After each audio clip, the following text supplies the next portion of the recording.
que nos indica las cosas que van a acontecer al final de los tiempos.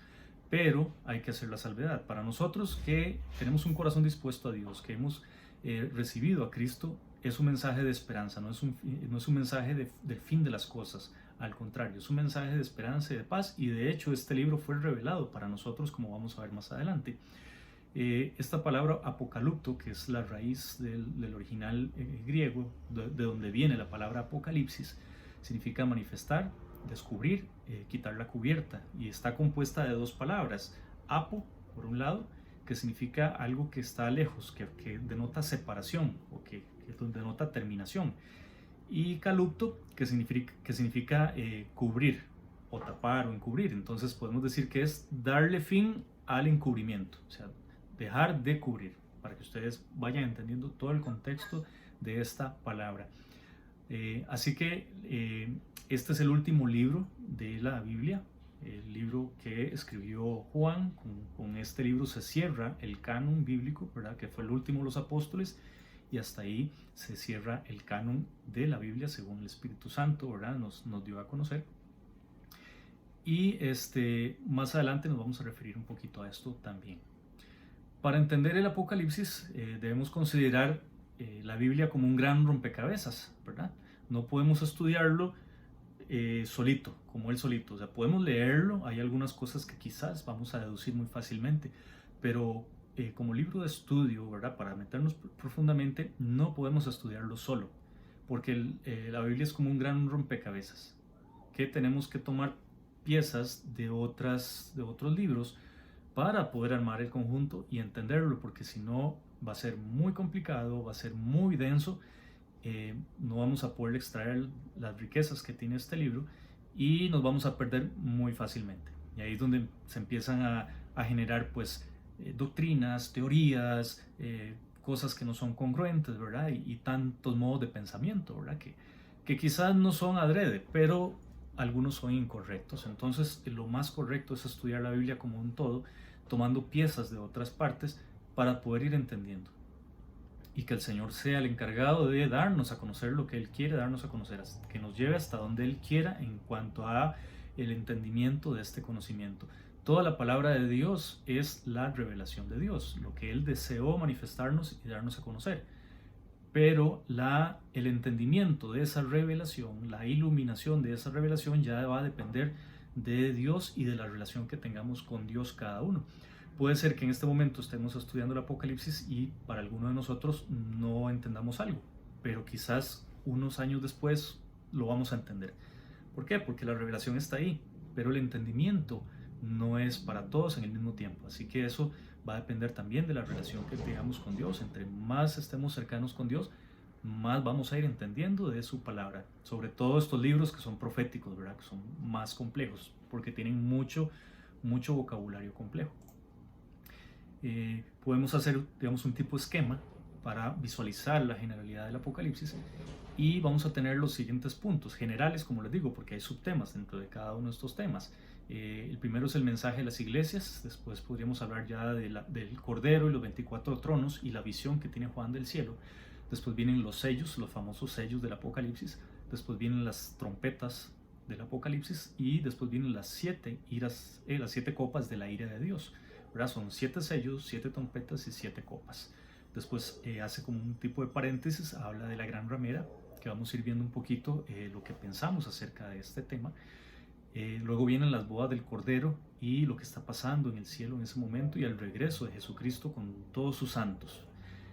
¿Para qué? Para instaurar el milenio, para acabar con la maldad, para acabar con el anticristo e instaurar el milenio, que podríamos decir que son las vacaciones del cristiano, así en sencillo español. Después viene el juicio del trono blanco, ¿verdad? El juicio a las personas que murieron sin Cristo. A mí no me gusta decir personas malas, porque realmente bueno solo Dios. Lo que pasa es, la diferencia es que nosotros somos malos y le entregamos el corazón a Cristo y hemos sido perdonados y justificados por Él. Las otras personas que mueren sin Cristo no han sido justificadas. Entonces el juicio del trono blanco va a ser para estas personas. Luego viene el cielo nuevo y la tierra nueva, y finalmente la nueva Jerusalén, que es cuando ya Jesús le entrega el reino al Padre y vivimos la eternidad, aunque la eternidad ya la estamos viviendo en el momento que aceptamos a Cristo. Ahí empieza nuestra eternidad. No empieza cuando nos morimos, empieza en el momento en que le entregamos la vida a Cristo.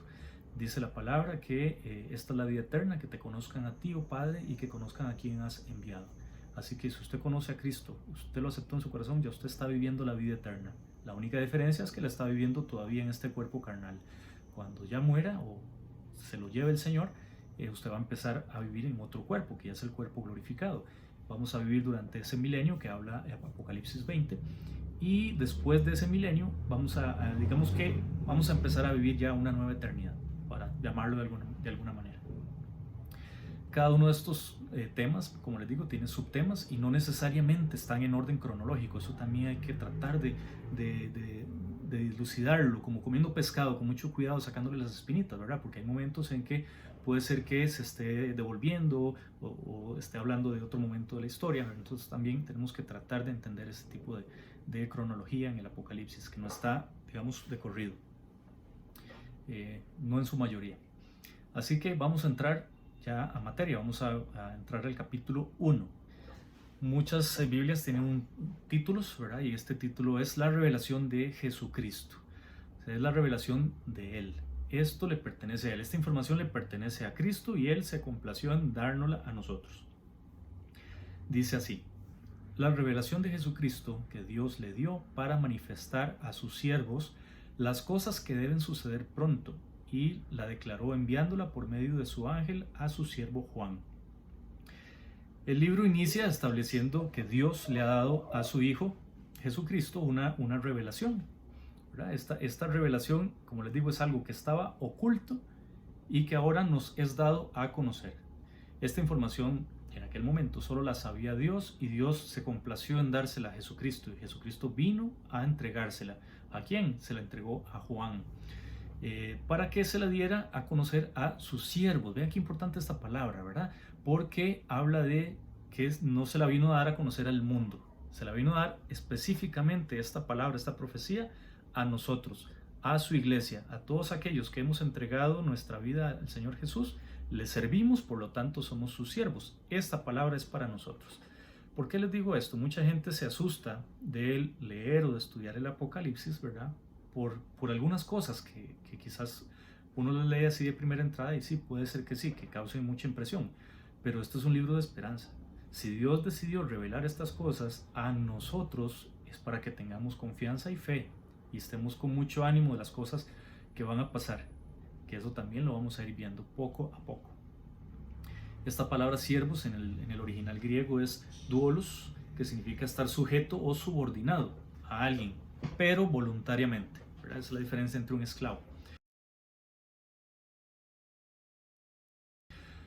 Como opinión meramente personal, creo que la recompensa que Dios le da a Jesucristo de darle esta revelación es un premio a ese sometimiento que Él tuvo a Dios Padre cuando Él vino por primera vez. Un sometimiento de obediencia completa y absoluta. Fue obediente hasta la muerte, y muerte de cruz, dice la palabra. Y por eso fue llevado a lugares altos y se le dio un lugar celestial y majestuoso, y un nombre sobre todo nombre. Así que toda esa honra que recibe nuestro Señor Jesucristo también la vemos plasmada en el Apocalipsis. Más adelante lo vamos a ver también cuando recibe el rollo donde Él empieza a abrir los sellos, los famosos sellos del Apocalipsis, ¿verdad? Que es el único digno. Pero no me voy a adelantar mucho, lo vamos a ver más adelante. Como les digo, este mensaje es para los creyentes, no es para la gente del mundo. La gente del mundo ni lo va a entender, ni mucho menos lo va a recibir, ni lo va a aceptar. Así que por eso estamos estudiándolo, para que nosotros lo podamos hacer propio, lo podamos vivir. Y por qué no, con un mensaje de esperanza, poder impactar a otras personas, para que esas personas también el Espíritu Santo les dé a conocer este mensaje en su momento, así como lo está haciendo con nosotros. También dice que estas cosas han de suceder pronto, ¿verdad? Dice las cosas que deben suceder pronto. Estamos hablando de que Juan escribió esto muy posiblemente en el año 95 después de Cristo, o sea, hace casi 2000 años. Así que ustedes me pueden decir, bueno, pronto, ¿cómo pronto? Si esto pasaron 2000 años y esto todavía no ha pasado. Sí, es que este pronto no habla de que va a ser que va a pasar eh, rápido en ese momento, ¿verdad? O que se va a dar en un determinado momento de tiempo, sino que habla de que las cosas van a ser expeditas, que van a ser de una manera repentina, inminente. Por ejemplo, si eso estaba para 3000 años, por ponerles un ejemplo ahí, un ejemplo aleatorio, cuando se cumplan esos 3000 años, viene de inmediato. Así que eso significa que nos preparemos porque cuando esto pase, va a pasar rápido, va a pasar pronto. No va a ser como que lo vamos a ver ahí muy degradado, muy paulatino ahí en las décadas, no, sino que va a ser pronto, o sea, va a ser rápido. Cuando esto venga, va a ser algo pronto, eso es lo que significa. Recordemos que también la palabra nos advierte a estar atentos, a conocer las cosas que Dios quiere que sepamos, que estemos velando y orando, preparándonos para su venida. Así que esto también cobra mucho sentido. ¿Por qué? Porque si estas cosas van a pasar rápido cuando tengan que pasar, a más de uno lo va a tomar desprevenido. Lo va a agarrar, ¿verdad? Como cuando está temblando en la madrugada y usted sale sin ropa afuera a la calle. Lo va a agarrar así, literalmente con los pantalones en la mano. Así que la Biblia nos recomienda y Dios nos advierte y nos llama a pasar atentos, velando y orando, siempre estando atentos. ¿Atentos a qué? A estas cosas que van a suceder. ¿Que cuándo van a suceder? No lo sabemos. No lo sabemos, pero sabemos que en el momento que vayan a suceder, se van a venir de repente, van a ser cosas prontas. Vamos a ver qué más tenemos por acá. Este mensaje ha llegado hasta Juan a través del ángel de Dios, porque dice que este mensaje lo declaró enviándolo por medio de su ángel a su siervo Juan. Y esta palabra ángel en el idioma griego es ángelo, que significa mensajero. Mensajero, pastor o ángel literalmente, ¿verdad? Y viene probablemente de una raíz que es ago, que esta raíz lo que significa es guiar, conducir o traer o llevar. Así que vean que la palabra ángel, lo que pasa es que nosotros la tenemos tan posesionada en nuestra cabeza que cuando nos dicen ángel pensamos en aquel ser blanco con alas, con una bata larga, con pelo pelirrojo, con una cara así de modelo sueco, y no necesariamente, porque ángel es mensajero. ¿Cómo se manifiesta a los hombres? No lo sé, no lo sé, pero en este caso es un mensajero de Dios. Obviamente es un mensajero que viene del cielo por el tipo de revelaciones y de acontecimientos que nos va narrando el mismo Apocalipsis. Y se le reveló a Juan, a su siervo Juan, que la gran mayoría de estudiosos coinciden en que Juan es Juan el discípulo, Juan el apóstol, o Yohanan en el original hebreo, y significa Dios es misericordioso.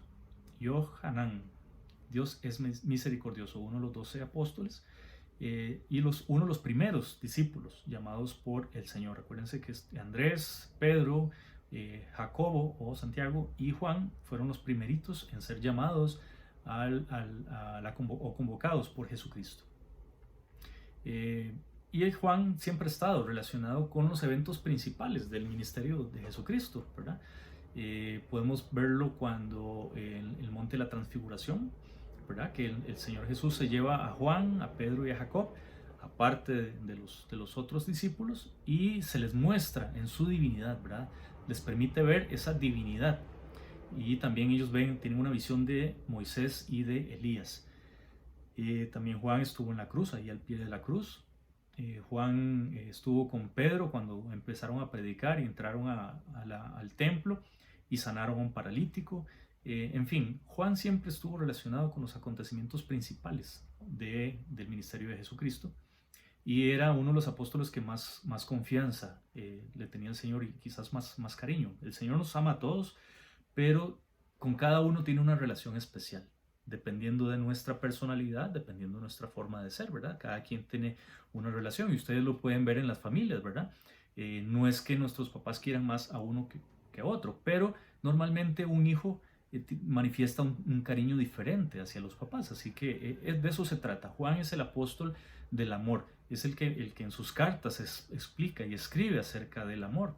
y lo hace muy bien. ¿Por qué? Porque él pudo recibir, digamos, esa cercanía especial de nuestro Señor Jesucristo, tanto así que él estaba recostado en el pecho de nuestro Señor Jesucristo en la última cena. Muy posiblemente era muy joven, no sé cuántos años pudo haber tenido, pero muy joven, ¿verdad? Porque ese tipo de expresiones más veía a Jesús como un hermano mayor quizás, ¿verdad? Porque era demasiado, demasiado cariñoso. Y eso lo expresa a través de sus cartas, ese amor. Cuando Juan habla de hijitos, ¿ves? Se refiere a ellos con tanto cariño, con tanto amor. ¿Por qué? Porque él es así, tenía esa personalidad y recibió eso de parte de Jesús. Versículo 2. Dice que ha dado testimonio de la palabra de Dios y del testimonio de Jesucristo y de todas las cosas que ha visto. Esto definitivamente nos ayuda a entender un poco más de que definitivamente es Juan, ¿verdad? Porque Juan fue testigo no solo del ministerio de Jesucristo, sino fue testigo de su muerte y de su resurrección. Así que él vio todas estas cosas. Fue testigo ocular, testigo presencial. Versículo 3.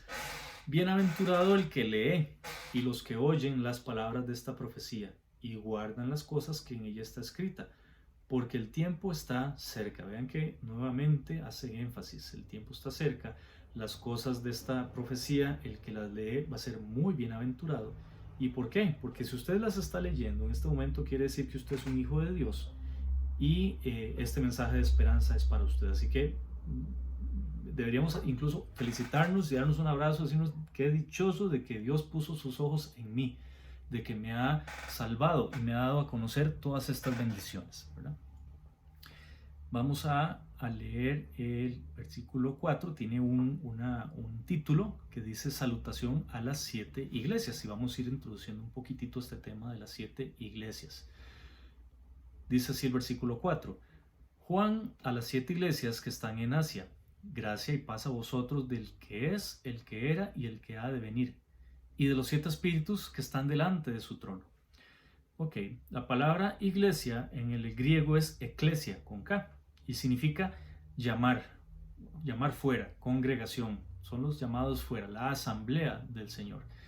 Estas iglesias primitivas sí existieron, fueron reales, ¿verdad? Y estaban localizadas en Asia Menor, en lo que hoy es Anatolia, en la región de Anatolia, específicamente el país Turquía, lo que hoy conocemos como Turquía, en la época del Imperio Romano. Estas 7 iglesias fueron fundadas en la época del Imperio Romano. Anatolia es una península, como les digo, de la actual Turquía, se le llamó Levante también, y está separada de Europa por el estrecho de Bósforo.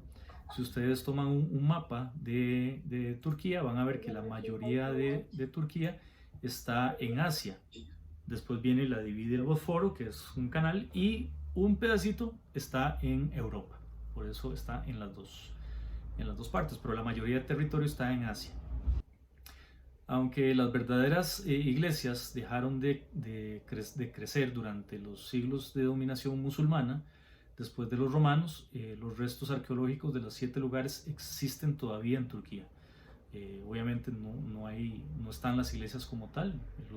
Los musulmanes acabaron con estas iglesias cuando dominaron toda la parte de Asia después de los romanos, pero hoy en día se encuentran algunos restos de estas iglesias en los lugares originales. Tanto la referencia como el tipo de saludo no dejan duda de que este mensaje o revelación es dada a los creyentes. Como les decía ahora, esta revelación fue dada para los siervos de Dios y la revelación ha sido dada, en este caso nos confirma, ¿verdad?, a las iglesias. Así que este libro es para los creyentes, este libro es para nosotros, y si Dios se tomó la molestia en enviarnos este mensaje, es para que lo entendamos, ¿verdad? Como les digo, la iluminación o el entendimiento de la revelación puede venir de una manera distinta para cada persona, pero téngalo por seguro que el Señor quiere complacerse en darle a entender su palabra. Así que entre más tengamos una relación estrecha con Dios, con el Espíritu Santo, bien conectaditos ahí, vamos a ir entendiendo más cosas. Dice también, se refiere a Él mismo como el que es, el que era y el que ha de venir, ¿verdad? Habla de todos los tiempos, del pasado, el presente y el futuro. Habla del gran yo soy, de ese gran yo soy que en el original hebreo esa palabra es la conjugación del verbo ser, pero implica los tres tiempos verbales. Perdón, implica pasado, presente y futuro. Y habla de los 7 espíritus que están delante de su trono, ¿verdad? Muy posiblemente haciendo referencia a los espíritus de Dios. Más adelante lo vamos a poder ver con más claridad. Y eso está en Isaías 11.2. Isaías 11.2 nos habla de los 7 espíritus de Dios. Y dice así: y reposará sobre él el espíritu de Jehová, espíritu de sabiduría, espíritu de inteligencia, de consejo, de poder, espíritu de conocimiento y de temor de Jehová. Ahí están los 7 espíritus de Dios. Isaías 11.2. Versículo 5. Y de Jesucristo, el testigo fiel, el primogénito de los muertos y el soberano de los reyes de la tierra, al que nos amó y nos lavó de nuestros pecados con su sangre. Vean lo que menciona a Jesucristo, menciona a Dios Padre, ¿verdad? Y menciona al Espíritu Santo. Aquí la Trinidad completa. Y toda clase de halagos para Jesús, ¿verdad? Porque Él es digno de toda honra y toda gloria, porque Él fue el que dio su vida por nosotros. Así que Él es el único merecedor de tal honor. Versículo 6. Y nos hizo reyes y sacerdotes para Dios su Padre. A Él sea gloria e imperio por los siglos de los siglos. Amén. Reyes y sacerdotes, porque primeramente reinaremos con Él o conjuntamente con Él cuando venga. Eso está en 2 de Timoteo 2:12 y dice así: si perseveramos, también reinaremos con Él. Si le negamos, Él también nos negará. Eso está en 2 de Timoteo, para los que están apuntando, capítulo 2, versículo 12. Y somos sacerdotes porque ofrecemos sacrificios espirituales con nuestra vida. A aquellos que hemos estudiado el Antiguo Testamento y todo el ritual de los sacerdotes, todo el sacerdocio levítico, sabemos que el sacerdocio era el encargado del servicio en el templo.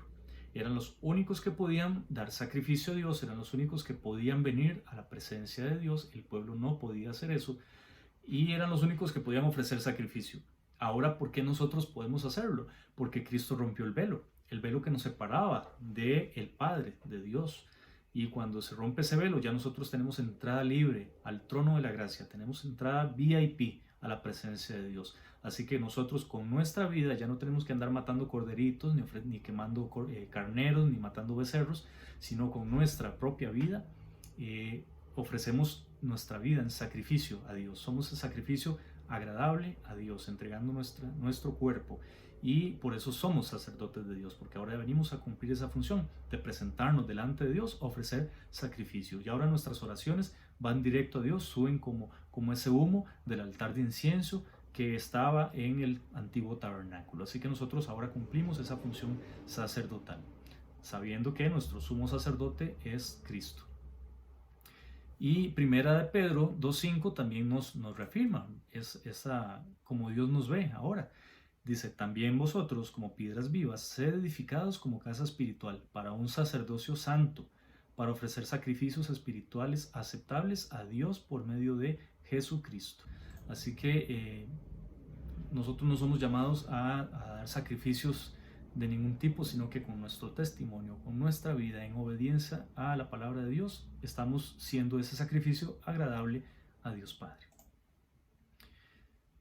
Versículo 7. He aquí que viene con las nubes, refiriéndose a Jesucristo, y todo ojo le verá, y los que le traspasaron, y todos los linajes de la tierra harán lamentaciones por él. Sí, amén. Aquí habla del inminente regreso de Cristo. La segunda venida de Cristo no va a ser algo accidental, no va a ser nada casual, va a ser incidental, o sea, va a ser algo que es inminente, que va a pasar sí o sí. Y esa es nuestra fe. Nosotros los cristianos vivimos con esa fe y con la esperanza de que nuestro Señor Jesús va a venir por nosotros, va a tener su segunda venida. Y dice que viene con las nubes y todo ojo le verá.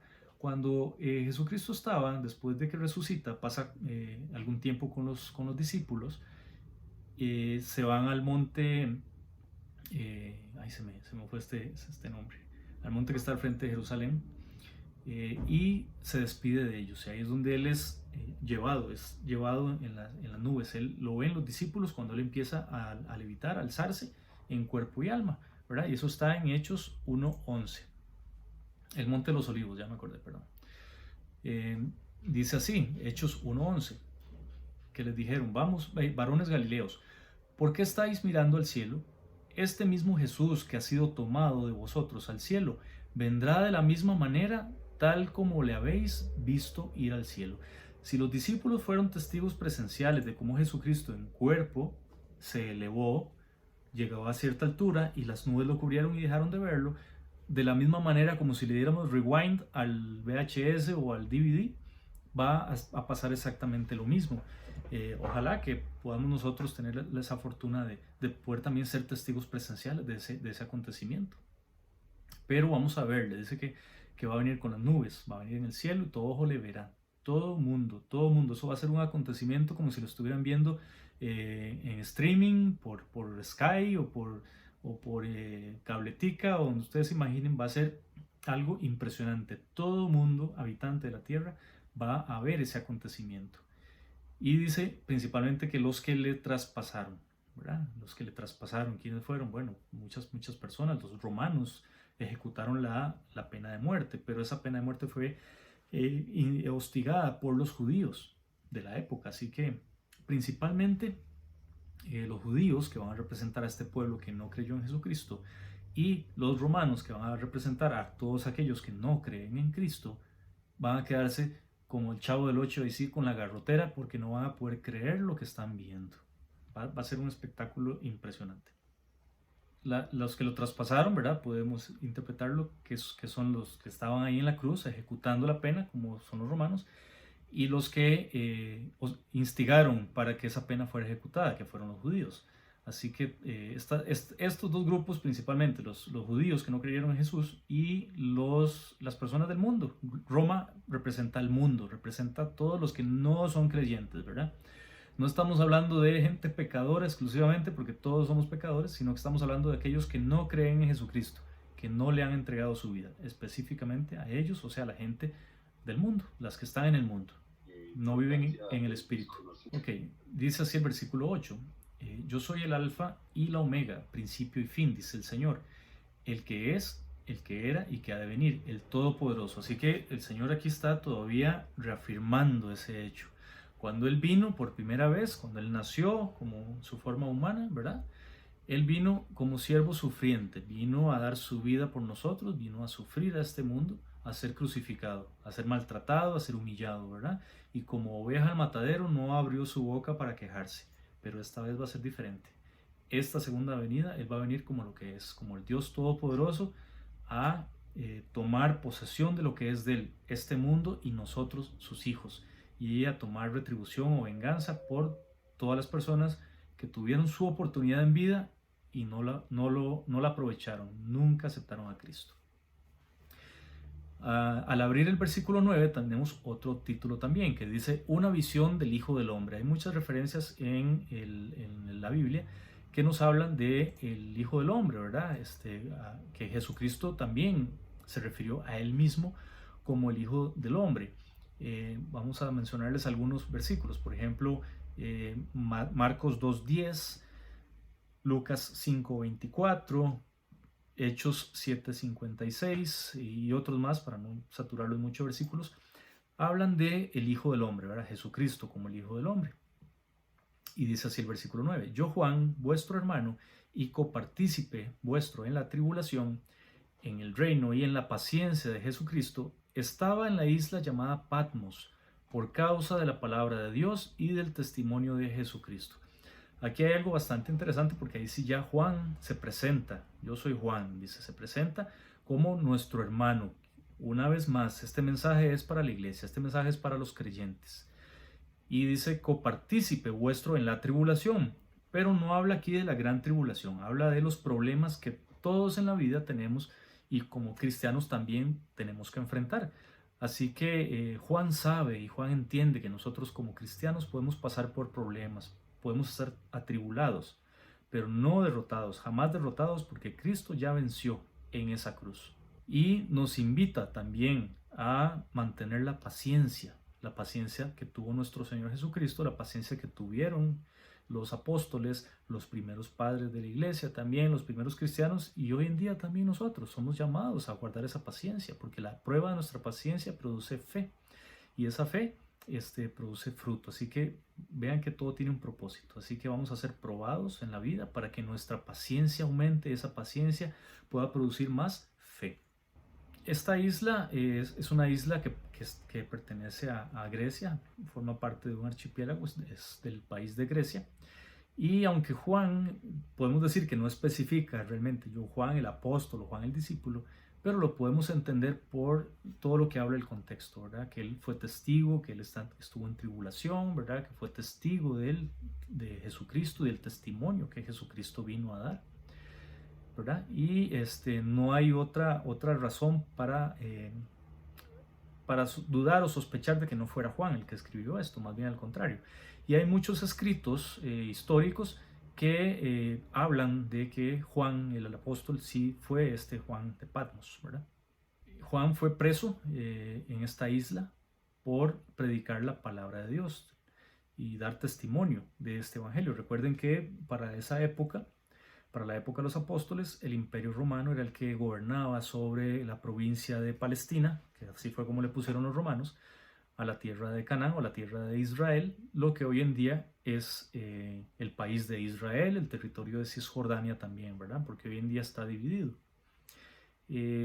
Varios historiadores o varios escritos históricos nos comentan que Juan padeció, ¿verdad? Y fue exiliado a este lugar. Esta era una isla rocosa, desierta, casi no tenía árboles y era muy lejos, por eso la usaban como prisión. Así que todas las personas que eran desterradas o que iban a pagar una pena eran llevadas a esta isla y Juan fue llevado ahí. También muchos historiadores coinciden de que Juan no murió en esa isla. Yo he escuchado a algunos predicadores hablando de que sí, que Juan murió ahí, pero no, algunos escritos históricos hablan de que Juan fue liberado porque, ahorita voy a contarles un poquito más del emperador que estaba en ese tiempo. Cuando ese emperador es asesinado, parece ser que Juan es puesto en libertad y él regresa a Éfeso, que es una parte de lo que hoy es Turquía. Y en Éfeso parece que ahí es donde él fallece. Y hay un escrito de una persona que se llama Polícrates, ¿verdad? Dice que fue obispo de Éfeso en el año 190 después de Cristo. O sea, esta persona, este obispo de Éfeso, tuvo que haber conocido, por lo menos de mención, a Juan, porque Juan prácticamente estuvo también como pastor de esa iglesia de Éfeso. Y este Polícrates habla de que Juan efectivamente durmió en Éfeso. Así que esta es una referencia, una de las fuentes principales para entender que Juan estuvo en esa isla exiliado, regresó a Éfeso y ahí vivió sus últimos días hasta la muerte. Como les digo, Patmos porque todavía existe, una isla volcánica y árida, griega en el mar Egeo, que los romanos la usaron como una cárcel, como una colonia penal, por su ubicación y por su aislamiento. Parece ser que Juan estuvo ahí unos 18 meses más o menos, del año 95 al 96, casi los 2 años, y fue desterrado ahí por el emperador Domiciano, así se llamaba el emperador de Roma. Domiciano fue un emperador romano inclinado hacia la crueldad, ¿verdad? Dicen que Domiciano y Nerón eran bastante parecidos y los más crueles emperadores que pasaron por el imperio romano. Fue hijo de Vespasiano y hermano de Tito. Tal vez no reconozcan un poquito el nombre de Vespasiano, pero Tito sí, el general Tito. ¿Y quién es este famoso general? Bueno, en el año 70, cuando se da la destrucción del templo de Salomón, es precisamente el general Tito que con sus tropas entra a Jerusalén y desbarata todo. Hace fiesta, hace motín, hace una matazón de gente, desbarata el templo, lo saquea, se llevan todo, se roban todo y se regresa a Roma con el motín de guerra. Cuando uno va ahí a Roma, al Foro Romano, hay un arco que es el arco de Tito. Ese arco tiene unos grabados, ¿verdad? Y esos grabados muestran a la victoria de Tito, del emperador cuando está saqueando y cuando va desfilando con todo el botín de guerra, ¿verdad? Y en esa arco se ve la menorá y se ve a unos tipos cargando algo, como si fuese el arca de la alianza, el arca del pacto, ¿verdad? Entonces ellos, todos los elementos sagrados del templo, los saquearon y se los llevaron para Roma. Vespasiano era el papá de Tito y él era el emperador en ese momento. Cuando Vespasiano muere, Tito queda como emperador romano y su hermano menor, Domiciano, se haría con el trono años después cuando Tito también muere. Todavía no está muy claro, hay algunas fuentes que hablan de que Domiciano mató a su hermano Tito para quedarse con el trono. Pero en fin, al final y al cabo sabemos que Tito muere y Domiciano asciende al trono. Domiciano se presentaba, para que ustedes lo escuchen y le pongan mucha atención, se presentaba a él mismo como Señor y Dios, Dominus. Y no era que él andaba tarjetas de presentación, sino que obligaba a todo mundo a llamarlo Dios. Así que el saludo de él era Dominus. Todo mundo tenía que decirle Señor y Dios, ¿verdad? Porque se endiosó, él se creyó un Dios. Y tenían que adorarlo, es que no solo era un tema de respeto, de saludo, sino era un tema de adoración. Y el que no, ustedes saben lo que les pasaba. Puesto que todavía no está del todo claro, ¿verdad?, en qué consistía la relación del judaísmo con el cristianismo en ese momento, ¿verdad? No había una separación tan clara como la vemos nosotros hoy en día. Los primeros cristianos nacen del judaísmo, obviamente, pero con la diferencia de que reconocen a Cristo y empiezan a dejar las prácticas ritualistas judías para empezar a vivir una relación con Jesús estrecha. Pero todavía había una confusión, sobre todo en los paganos, sobre todo los que no eran ni cristianos ni judíos. Entonces, para ellos era lo mismo. Entonces, la persecución que se dio en esa época, agarraban parejo, agarraban a cristianos, agarraban a judíos y a todos los metían en el mismo saco. Las persecuciones que hizo Nerón, las persecuciones que hizo Domiciano fueron bastante atroces. Y entre esas persecuciones y esos arrestos, pues Juan se fue dentro de la colada. La única diferencia es que Juan no fue muerto, sino que fue llevado preso, fue exiliado. Muy posiblemente sí, entre 90 y 100 años pudo haber tenido Juan cuando pasaron todas estas cosas. No se conoce el motivo por el cual Domiciano persiguió a los cristianos, así como a ciencia cierta, ¿verdad? Pero podía ser que él amaba y respetaba muchísimo las costumbres y tradiciones romanas, las costumbres paganas. O sea, era un religioso de sus costumbres, no toleraba que vinieran otro tipo de creencias. Y para esa época, muchas personas, incluso del Imperio Romano, incluso senadores, empezaron a profesar la fe cristiana. Así que fue un golpe muy duro. Incluso Domiciano mató a algunas personas del gobierno, algunos senadores, muy posiblemente por esta afiliación al cristianismo, ¿verdad? Pero gran parte de su política consistió en reponer esas tradiciones y costumbres romanas paganas de adoración a dioses y rituales y etc. Y parte de ese trabajo pudo haber sido estas persecuciones, ¿verdad? Limpiar completamente el escenario de esta nueva amenaza, entre comillas, que venía creciendo cada vez más.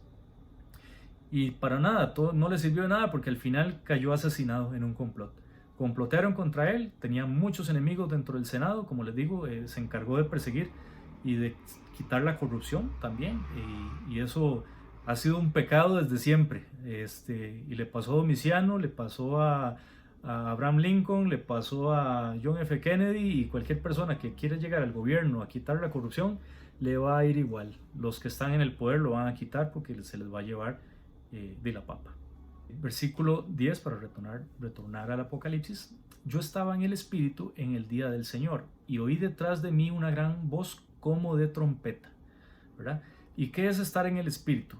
Porque podemos también tener esa duda, ¿verdad? ¿A qué se refiere que Juan estaba en el Espíritu? ¿Qué es que estaba así como levitando y en cosas raras, o cayendo así para atrás como una culebra? No.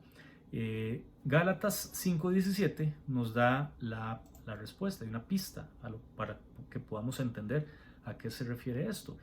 Y Gálatas 5:17 nos dice: porque el deseo de la carne es contra el espíritu, y el espíritu es contra la carne, y estos se oponen entre sí, para que no hagan lo que quieran. Entonces, estar en el Espíritu es, por un lado, dejar las pasiones de la carne, dejar todo lo que se refiere a cosas de la carne, y ustedes pueden leer ese pasaje de Gálatas, ese capítulo de Gálatas, porque ahí pone una lista bastante grande de cuáles son algunas de esas cosas de la carne, ¿verdad? Y ustedes pueden leerlo para que puedan entender, bueno, yo estoy haciendo esto y esto y esto, entonces no ando en el espíritu, ando en la carne. Y andar en el espíritu es lo contrario, es estar en comunión con Dios. No necesariamente que usted tenga que estar en el cuarto encerrado orando todo el día o ayunando toda la semana. No, se refiere a estar en comunión con Dios, en que usted esté pensando lo que todas las cosas que usted haga en el día, Dios esté ahí, que usted hable con Él, que usted pueda sentir esa llenura, esa felicidad, esa paz, que su vida demuestre ese fruto, ¿verdad? Todo eso es andar en el Espíritu. No tiene que ver con un tema de misticismo ni con un tema ahí como de levitación o que usted se comporte extrañamente. No, no, no. Tiene que ver con negarse a sí mismo, con lo mismo que Jesucristo nos dijo. Todo aquel que quiera ser mi discípulo, tome su cruz diariamente, niegues a sí mismo y vámonos, échele para adelante, sígame. De eso se trata. Negarnos a nosotros mismos, tomar nuestra cruz, eh, enfrentar nuestras aflicciones, nuestros problemas con Dios, no solitos. Todo eso es andar en el Espíritu. Así que Juan estaba en un estado de tranquilidad, de plenitud, pensando en el Señor. No sé qué pudo haber estado haciendo en esa isla. Si estaba exiliado, pues quizá no había mucho que hacer. Pero él estaba donde tenía que estar. Él estaba conectado con el Señor, conversando con Él, pensándolo, viéndolo en la playa, viéndolo en las rocas, viéndolo en el sol, viéndolo en la montaña, viéndolo en cada aspecto de la naturaleza, agradeciéndole. Levántese usted en la mañana y agradezcale a Dios, abra la ventana y respire y ve hacia el cielo. Si tiene patio, salga y vea las plantas, escuche los pajaritos y usted diga, gracias Señor, qué bonito todo esto que hiciste para mí. Ahí usted está en el Espíritu, está con el Señor conectado. Pero dice también que estaba en el día del Señor, ¿verdad? Qué interesante esto. ¿Cuál es ese día del Señor? Porque podemos hablar del día de la ira de Dios, que es una cosa, y el día del Señor, que es otra cosa, ¿verdad? Los judíos tenían la tradición, ¿verdad? Y así lo dice la palabra, no es que era una tradición de guardar el sábado, de guardar el Shabbat. De hecho es un mandamiento, tenían que guardar el día del reposo. Pero ¿qué pasa cuando Jesucristo ya viene a nosotros, muere y resucita al tercer día, el primer día de la semana, que es un día domingo? Ya Él como tal es el dueño del día del reposo, o sea, Él es el reposo. Así que todos aquellos que estemos en Cristo ya estamos guardando este mandamiento porque estamos viviendo en ese reposo que Dios proveyó para nosotros a través de Jesucristo. Así que no crean que estamos faltando a ese mandamiento, ¿verdad? De guardar el Shabbat. Lo estamos haciendo, solo que nosotros ya vivimos en un Shabbat permanente con Cristo, en un descanso permanente. Recuerden que también las palabras del Señor, todos aquellos que estén agobiados y cansados, vengan a mí que yo les voy a dar reposo, yo les voy a dar Shabbat. Acuérdense que Shabbat, la palabra significa reposo literalmente, solo que nosotros la transliteramos como sábado, pero lo que significa es reposo. Así que este día del Señor, me atrevo a decir que es el día domingo, porque es el día que el Señor resucita y es el día de Él, ¿verdad? ¿Qué pasó en el Shabbat?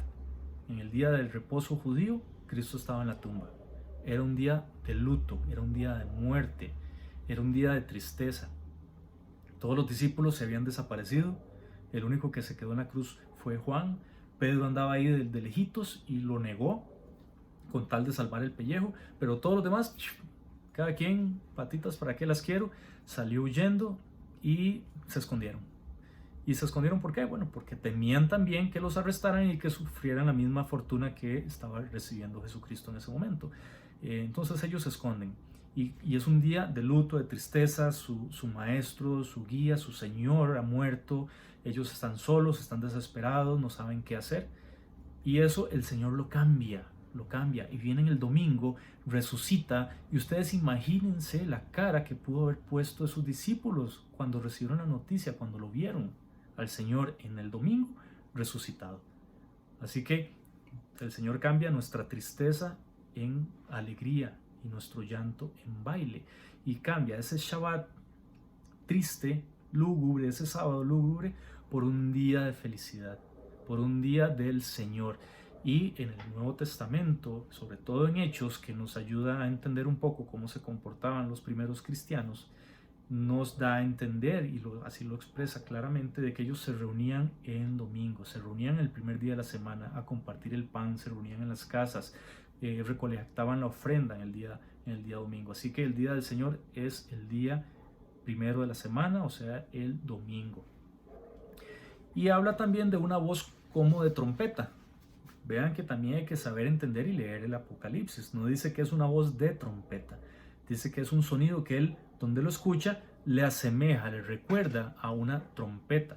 Y en este caso no es la trompeta como la que toca Quique Heredia, no, eso es el cuerno, ¿verdad? El shofar, es el cuerno de carnero, ¿verdad? Que es hueco, y ese cuerno de carnero era tradición para ellos porque lo usaban para convocar a la guerra, lo usaban para convocar a una reunión, ¿verdad? Depende del sonido que tocaran, así era, o para ir a la guerra o para ser convocados para una reunión. Así que en este caso Jesucristo se le manifiesta a Juan, y la voz que él expende es tan impresionante, y me imagino que retumbaba en aquellas paredes rocosas de esa isla, que Juan lo único que acata es decir, bueno, suena como una trompeta. Yo nunca había escuchado este tipo de voz o este sonido tan particular o tan fuerte, ¿verdad?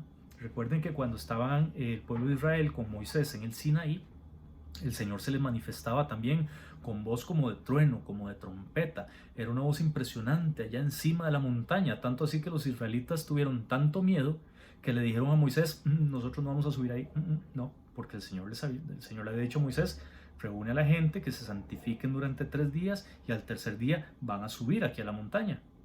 Y el pueblo no quiso, le dio tanto miedo, porque era algo tan asombroso, tan tremendo lo que estaba pasando en ese momento, ¿verdad? Truenos, rayos como fuego encima de la montaña, se sacudía la tierra, había retumbos, toda la gente tuvo miedo. Por eso es que el Señor solo se le manifestaba a Moisés directamente, porque el pueblo se negó a ir ellos, y le dijeron a Moisés, no, vaya usted, Moisés, porque nosotros vamos a ir y vamos a terminar muertos. Así que quizás esto mismo está viviendo Juan aquí, este mismo sonido así impresionante, es la manifestación de Dios ahí, en esa isla donde está Juan.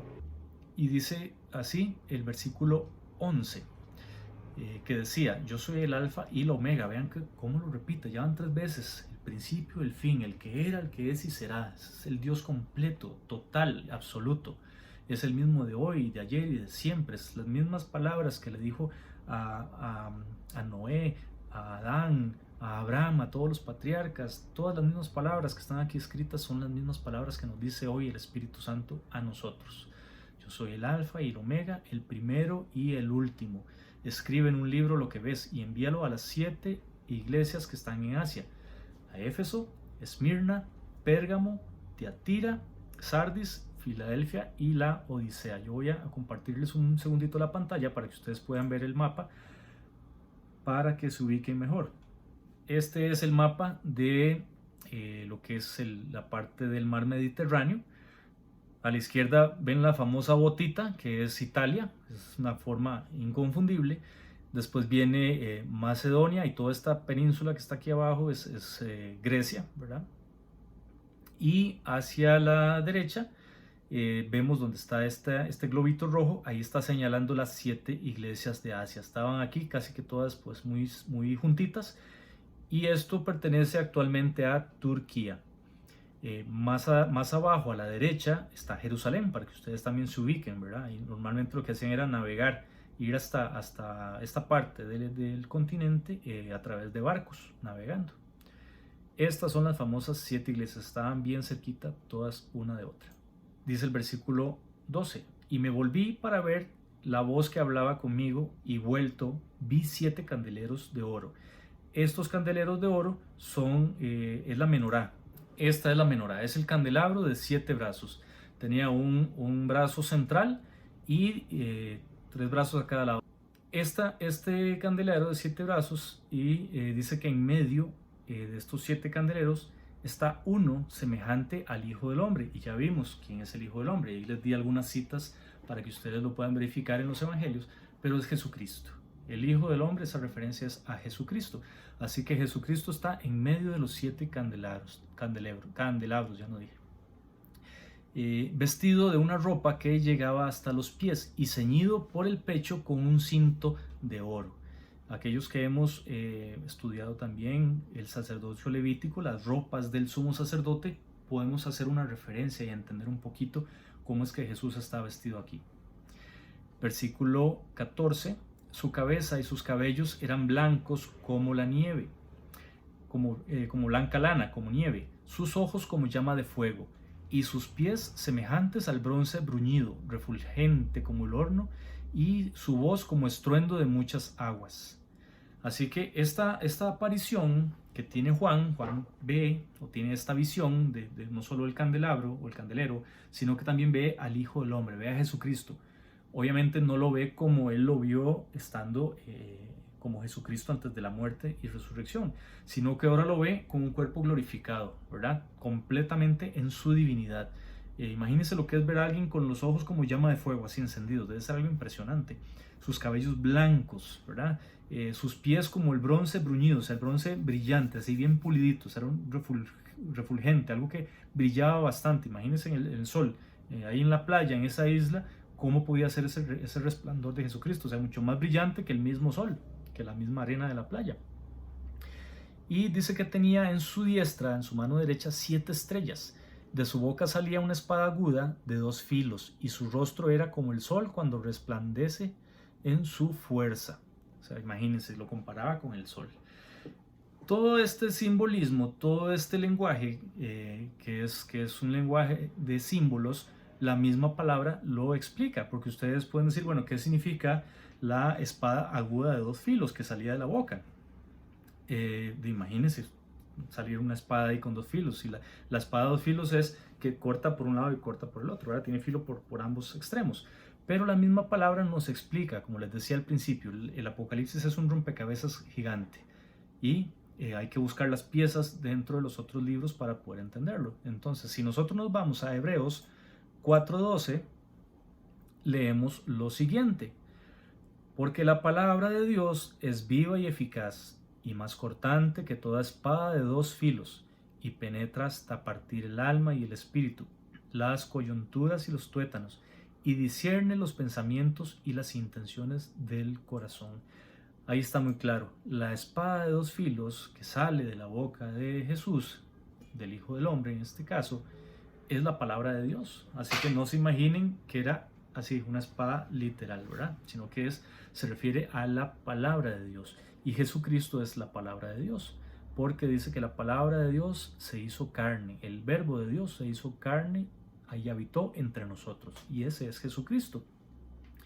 Y dice que su rostro era resplandeciente. Es la misma escena que vio Juan años atrás en el monte de la transfiguración, cuando junto con Pedro y con Santiago o Jacobo se les aparece Jesús en ese monte y se le transfigura. Quiere decir que aparece con otra apariencia, valga la redundancia, y lo ven todo iluminado, su rostro iluminado. O sea, es exactamente lo mismo que estamos viendo acá. Ese pasaje que acabo de hablar es Hebreos 4:12. Hebreos 4:12 hace mención a la espada de 2 filos. También está en Efesios 6:17 por si quieren consultarlo. Es otra referencia. Versículo 17 dice: cuando le vi, caí como muerto a sus pies, y él puso su diestra sobre mí, diciéndome: no temas, yo soy el primero y el último. ¿Qué es lo que está pasando con esto? O sea, Juan ve aquella visión y se desmaya. Literalmente cae tostado, como decimos nosotros, del susto, de la impresión. O sea, es una visión impresionante. Continuamos. Entonces él cae como muerto, o sea, desmayado, pasmado, como ustedes quieran verlo. Pero él le dice: no temas, que yo soy el primero y el último. O sea, Jesucristo le dice: no temas, Juan, soy yo, Jesús, ¿verdad? Y lo conforta, lo toca. Y le dice en el versículo 18: y el que vivo y estuve muerto, mas he aquí que vivo por los siglos de los siglos, amén, y tengo las llaves de la muerte y del Hades. O sea, Jesucristo tiene que llegar a decirle: Juan, hey Juan, tranquilo, soy yo, Jesús, tu Señor, no te preocupes. Lo toca y lo conforta para que él se pueda poner de pie, porque está ahí prácticamente desmayado, pálido, no vale ni un 5. Y dice Jesucristo que él tiene las llaves de la muerte y del Hades, ¿verdad? Y cuando usted tiene las llaves de algo, quiere decir que usted puede abrir y puede cerrar. Y si usted puede abrir y cerrar, usted puede dejar pasar o no dejar pasar a alguien. Así que la vida y la muerte están en manos de Jesús. Aquí habla de la muerte y del Hades. La muerte se lleva tu cuerpo físico. El Hades reclama tu alma. El Hades es el lugar de los muertos. Es la palabra griega que en el Antiguo Testamento se refería al Sheol.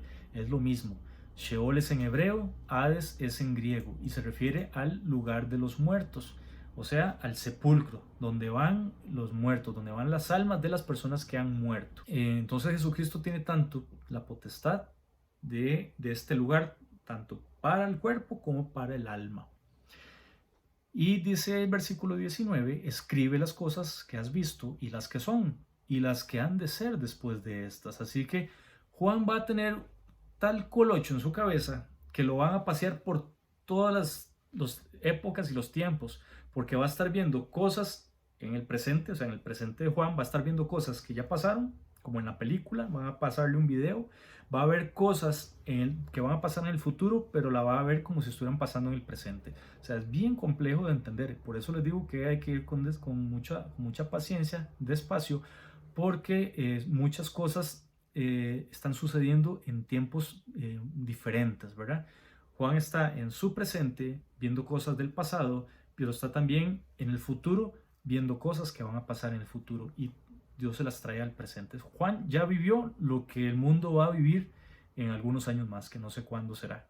Juan ya lo vivió. O sea, Juan no fue que lo vio como en película, sino que Juan fue llevado al futuro y lo vio específicamente en una visión. Así que Juan es llevado muy posiblemente en el espíritu. No considero que haya sido llevado en cuerpo, sino que espiritualmente fue trasladado de época. Él viajó en el tiempo, pongámoslo así para que lo entendamos con mucha más claridad. Juan viajó en el tiempo. Juan vio cosas en el futuro que pasaron ya para él, pero que para nosotros ni siquiera han pasado. Así de complejo es entender un poquito la cronología de este Apocalipsis. Y dice el versículo 20, para ir cerrando, el misterio de las 7 estrellas que has visto en mi diestra y de los 7 candeleros de oro. Las 7 estrellas son los ángeles de las 7 iglesias y los 7 candeleros que has visto son las 7 iglesias. Entonces, si los candeleros son las 7 iglesias, las que ya mencionamos hace un rato, y dice que Jesucristo estaba en medio de ellos, ¿ustedes qué creen? ¿Qué les hace pensar esto? Que todas las iglesias, el centro es Jesucristo. La iglesia gira en torno a Jesucristo, indistintamente de la denominación o del nombre que quieran ponerle. En este caso, una se llamaba Iglesia de Éfeso, la otra de Esmirna, después la Iglesia de la Odisea. Así que no se trata de una denominación o de un nombre, se trata de quién está reinando en esa iglesia. Usted puede asistir a una iglesia que se llama X o Y o Z, pero si en esa iglesia Cristo es el centro, usted está bien, usted está con el Espíritu Santo.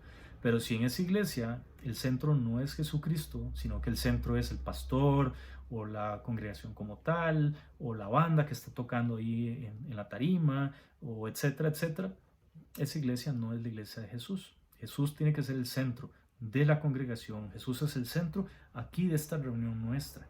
Así que esta pequeña reunión, esta pequeña congregación, representamos a la iglesia de Jesucristo.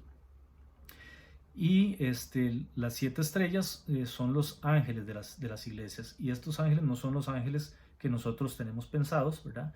Ni son los ángeles que están al servicio del Señor, estas criaturas espirituales, sino que son los pastores que dirigen estas iglesias, la cabeza principal de estas iglesias, ¿verdad? Y es importante entenderlo, porque cuando Juan va a enviar las cartas a estos ángeles, no le está mandando las cartas a los ángeles, a los seres espirituales, se las está mandando a los pastores. ¿Para qué? Para que se las lean a sus congregados. Esto es muy sencillo de entender, es muy lógico. Así que, aunque aquí diga ángeles, tenemos que entender que no se refiere a esos ángeles espirituales. Recuerden que la palabra ángelo significa mensajero. Tenemos que irnos quitando de la imagen de nuestra cabeza a esos ángeles, esos chiquitos gorditos, rosaditos que andan volando con alas, ¿verdad? Todos tiernitos. No, eso no son los ángeles, ¿verdad? Así que aquí ya pues cerramos el primer capítulo. Obviamente vamos a cerrar aquí porque no, la idea no es extendernos toda la noche, vamos a ir con calma, vamos a ir paso a paso. Nos queda bastante por estudiar, son 22 capítulos. Hay capítulos que tal vez los vamos a pasar un poco más rápido, hay otros que van a ser capítulos de varias versiones porque es mucha información y sobre todo porque hay que ir consultando otras citas de la Biblia, de otros libros, para poder entenderlo. Algunos de los que aquí estamos, ¿verdad? Hemos podido estudiar las profecías de Daniel, hemos podido estudiar Mateo 24 sobre todo, algunos extractos de Ezequiel, quizás algo de Zacarías me parece, pero muy poquito. ¿Por qué? Porque todos estos libros nos dan información. Primera de Corintios 15, Primera y Segunda de Tesalonicenses, Segunda de Pedro 3, en fin, hay mucho pasaje que tenemos que ver para poder estudiar el Apocalipsis. Pero no se preocupen, lo vamos a ver, lo vamos a ver. Y cuando llegue su momento de tocar el tema específico, si hay que repasar las profecías de Daniel, lo vamos a hacer porque es sumamente importante, se los digo así, no se puede estudiar el Apocalipsis si no se ha estudiado el libro del profeta Daniel. Y nosotros lo vamos a hacer aquí, así que no se preocupen. Y Zacarías, que es como el paralelo de el Apocalipsis. Zacarías es como el Apocalipsis del Antiguo Testamento. Así como Isaías es como el Evangelio del Antiguo Testamento y también tiene profecía del final de los tiempos, sobre todo habla mucho del tema del milenio, cuando Cristo venga. Este libro de Daniel también es un libro profético del final de los tiempos, así que es muy importante estudiarlo. Yo les quiero dar las gracias, ya no los voy a entretener más, quiero que oremos para que podamos asimilar todo este conocimiento que estamos adquiriendo, para que podamos también preguntarle al Espíritu Santo qué quiere de nosotros, cómo quiere que asimilemos este conocimiento, para que este conocimiento dé fruto en nuestra vida, que es lo principal. Aquí no estamos para obtener un título o para decir yo sé mucho del Apocalipsis, no, estamos aquí para que esta palabra sea viva y eficaz y haga un cambio en nuestras vidas. Y sí, el Apocalipsis también forma parte de la palabra de Dios y definitivamente va a ser un cambio.